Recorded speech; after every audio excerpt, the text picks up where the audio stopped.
सिरहट के हिंगलगंज में भारत बांग्लादेश सीमा पर स्थित सैंडल बिल गांव नंबर 13 के आसमान में ड्रोन उड़ते देखे गए। घटना के प्रकाश में आने के बाद ग्रामीण दहशत में है। कुछ दिन पहले जब कुछ युवक हिंगलगंज के कटाखाल ब्रिज पर बैठकर बातचीत कर रहे थे, तभी उन्होंने बांग्लादेश सीमा क्षेत्र में कई ड्रोन उड़ते देखे थे। तत्काल हसनाबाद और हिंगलगंज थाने को सूचना दी गई है और दोनों थानों की पुलिस और सीमा रक्षक मौके पर पहुंचे। ড্রোন চলছে তাই দেখতেছি সব এসেছে। কত সময় হয়ে গেল? ও ঘন্টাখান হয়েছে। কে কে এসেছে এখানে? অনেক লোক এসেছে। কারা? থানার এসেছে, পাবলিক আছে, সবাই আছে এখানে। দিয়েছে থানার পুলিশ সবাই। কটা এখানে? ওরা 8-10টা এসেছে। কোন জায়গাটা এটা? এটা 13 নং স্যান্ডেল বিল। দেখলাম যে এখানে ড্রোন ঘুরছে, 4-5টা ঘুরছে। আর মানে এখানকার লোকাল লোক আমরা দেখার পরে পুলিশ প্রশাসনের কাছে ফোন করি।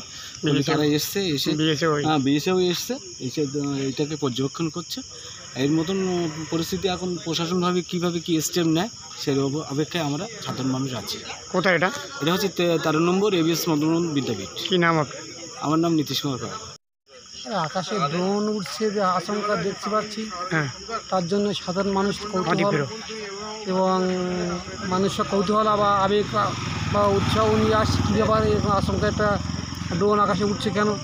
এর জন্য আমাদের প্রশাসনের ব্যবস্থা থেকে তারাও তো কারা কারা এসেছে প্রশাসন এখানে? প্রশাসনে আমার থানা স্টাফ এসছে এবং বর্ডার সিকিউরিটি ফোর্সের লোকজন আছে দেখছে। কি দেখছে এখানে? আকাশে ড্রোন উঠছে তাই দেখছে। কোথায় এটা? 13 নম্বর হাই স্কুল, হিঙ্গলগঞ্জ। আপনার নাম? Nishikanta Sardar. Bureau report, PVTV news.